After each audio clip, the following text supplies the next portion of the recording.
So how many babies you got in this room? And she was like, oh, we're allowed to have up to 8 because we do the 4-to-1 ratio. However, in our class, we never have more than 7. And I'm like, well, what would my baby sleep? How many babies y'all currently got? And she told me that they already had infants in those cribs. My babies would sleep in a pack and play.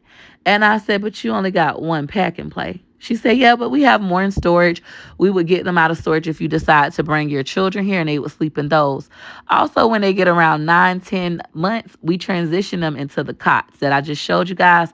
So I was like, not really feeling that. Also, you have to bring your own food. This daycare does not have a kitchen. So because they don't have a kitchen, not only do you have to provide your baby formulas, you have to bring your baby's food. And if you want them to have hot food, you have to bring it in a thermal. I said, well, what about the 2-year-olds? She said all children in the daycare have to bring their own food. I'm talking about breakfast, snack, and lunch. So I was like, I don't know if this is going to be a good fit for my family. But I continued to look around just in case. And this is the play area. Now, the play area to me was concerning. I can't see my children playing out here. And this is because I feel like environment is everything. And I understand she's only been at this facility for 3 years. However, for my children, I feel like it's not good enough. Just me being honest.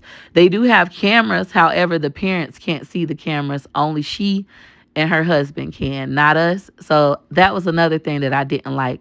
She stated that it was for safety for all of the children, that way nobody who shouldn't be looking at the cameras are looking at the cameras. But I prefer to be able to pop in and watch if I feel like, hey, I want to take a peekaboo.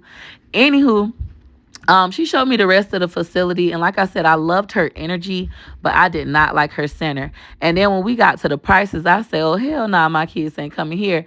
This is the price. It was the deposit for me, though.